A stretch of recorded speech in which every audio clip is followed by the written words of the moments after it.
barashada luqadda afka Ingiriiska adduunka maanta aynu ku noolnahay ahmiyad gooni ah ayay leedahay. qofka haddii uu rabo shaqo in uu helo luqadda afka Ingiriiska waa laga rabaa. qofka haddii uu rabo in uu xafiis wax ka soo dhameysto luqadda afka Ingiriiska inuu ku hadlo waayo. qofka haddii uu rabo in uu safro luqadda afka Ingiriiska inuu wax ka yaqaano waayo. qofka haddii uu rabo in uu cilmi iyo aqoon uu yeesho jaamacad uu galo luqadda lagu dhigo waa luqadda Ingiriiska. dadka ugu badan ee caalamka maanta ku nool waxay ku hadlaan luqadda afka Ingiriiska. marka ahmiyadahaas iyo ahmiyado ka waaweyn ayay leedahay luqadda afka Ingiriiska. marka waxaan rabaa inta aanan ka hadlin sida lagu barto luqadda afka Ingiriiska in aan maanta waxa weeye idiin soo bandhigo waxyaalaha kuu fududeynaya in aad luqadda baratid.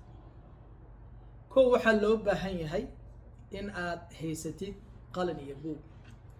qalin inaad haysatid, buug aad haysatid.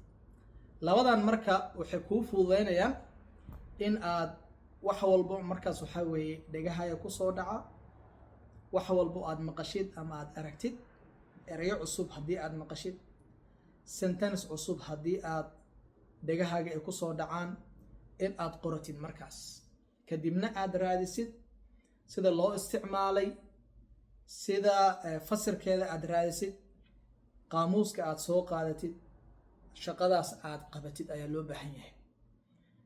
in aad marar qaarkood noodkaaga aad ku qaadan kartid wixii markaas waxa weeye maskaxdaada ku soo dhaco oo aad uga baahan tahay luqadda Ingiriiska in aad ku qoratid ayaa loo baahan yahay.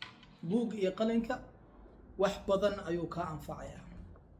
waxaa loo baahan yahay meel gooni ah inaad leedahay gurigaaga, meel saan oo kale ah oo qalinkaaga iyo buuggaaga iyo kombiyuutarkaaga iyo warqadahaaga aad saaratid oo aad ku study gareysid waxna ku baratid ayaa loo baahan yahay.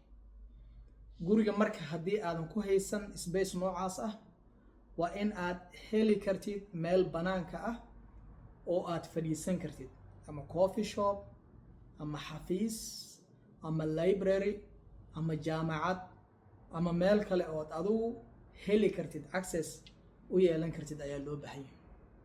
sidoo kale waxaa loo baahan yahay waqti gooni ah maalin walba 2 saac ilaa 3 saac oo aad isku dhistid oo aad wax ku qoratid oo aad wax ku dhageysatid oo wax ku